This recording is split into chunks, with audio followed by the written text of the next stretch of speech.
Have you ever pondered on what truly lies beneath the tranquil surface of the ocean? It's a world of beauty and mystery, where sunlight dances on the surface and the shadows hold untold secrets.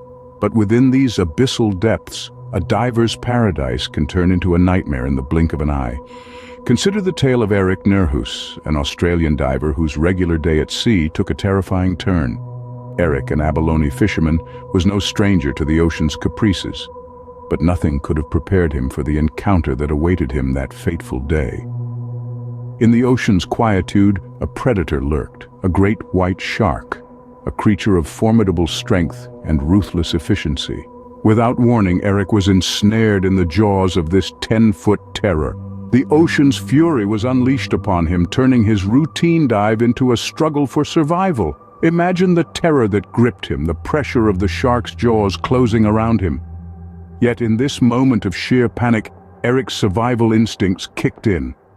Adrenaline surged through his veins as he fought back, grappling with the beast in a desperate bid to escape. In his struggle, Eric's hand found his lead diving belt, an ordinary piece of equipment. Yet in this moment, it became his lifeline. As the shark's jaws clamped down on the diving belt, Eric seized his chance. In a miraculous turn of events, the shark released its grip, giving Eric the precious seconds he needed to break free.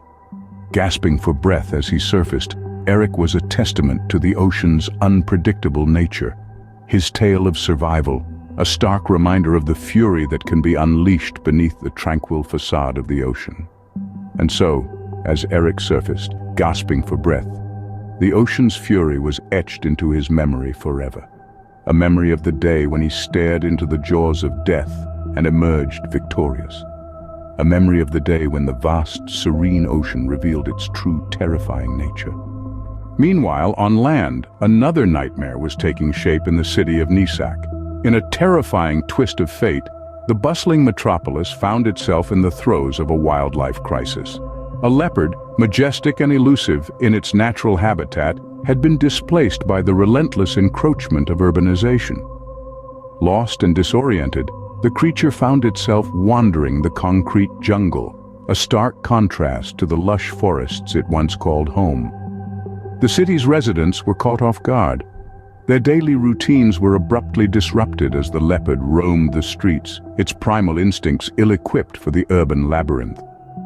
Fear and chaos swept through the city, turning Nisak into a stage for a wildlife drama like no other. In the face of this unexpected intruder, the city was plunged into a state of emergency. A frantic chase ensued as the local authorities, unprepared for such an event, struggled to manage the situation. The leopard, driven by fear and confusion, lashed out in self-defense. Its powerful claws, meant for climbing trees and hunting prey, now posed a threat to the city's inhabitants. The hours ticked by, each one more tense than the last. The city held its breath as the chase unfolded, the leopard's desperate struggle for survival playing out in the heart of Nisak. The city's nightmare reached its climax when the leopard, cornered and frightened, attacked a human. The incident marked a point of no return. In the end, the leopard's life was tragically cut short. Its impressive agility and strength were no match for the city's resources. The creature, once a symbol of the wild's untamed beauty, fell victim to the city's desperate attempts to restore order. In the cold light of day, the city was left to reflect on the nightmare that had unfolded. The streets returned to their usual rhythm, but the memory of the leopard's ordeal lingered. A chilling reminder of the complex dance between urban life and the natural world, and the delicate balance that hangs in the balance. But what led to these terrifying encounters? And what can they teach us about our relationship with the natural world? As we dive deeper into these questions, the cause becomes clear. The rapid expansion of urbanization, our cities sprawling into the domains of the wild, is pushing wildlife to the brink. Disoriented and driven from their natural habitats, these creatures find themselves in unfamiliar territories, causing panic and chaos. Consider the leopard in Nisak. Once a majestic predator in its natural habitat, it became a victim of our relentless march into the wilderness. Its natural instincts, meant to ensure survival, led to fear and conflict when brought into the concrete jungle. And it's not just the leopards or Nisak. This is a global phenomenon. Every day we encroach upon the habitats of countless species, disrupting the delicate balance of the ecosystem. From the elephants of India to the wolves of North America, we see the same story played out again and again. But why does this matter? Why should we care about these encounters, these disruptions of the natural order? Because whether we realize it or not, we are intricately connected to these creatures and the ecosystems they inhabit. Each species plays a crucial role in maintaining the health and balance of our planet. When we disrupt this balance, we are not just harming these creatures, we are also setting ourselves up for unforeseen consequences. So, what is the solution? It's not as simple as rolling back urbanization or abandoning our cities, but we can strive for a balance. We can design our cities to be more wildlife-friendly, creating green spaces and wildlife corridors. We can invest in conservation efforts, protecting the habitats of these creatures from further encroachment. And perhaps most importantly, we can learn to coexist. We can learn to see ourselves not as separate from nature, but as a part of it. We must remember that we share this planet with millions of other species, all of whom have as much right to exist as we do.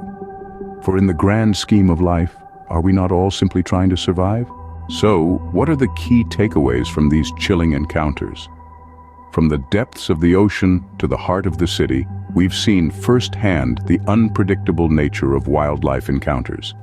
Eric Nerhus's brush with a great white shark and the leopard's disoriented foray into Nisak City serve as potent reminders of the fine line that separates us from the wild. Both stories underscore the inherent dangers that exist when we cross into territories that aren't traditionally ours. The need of the hour is to respect and protect the natural habitats of these magnificent creatures, to ensure their survival and ours. We need to strike a balance between urbanization and conservation, understanding that we are not alone on this planet. The animal kingdom has as much right to life and space as we do. As we continue our journey through life, let us remember, survival is not a right, but a privilege granted by the whims of nature and circumstance.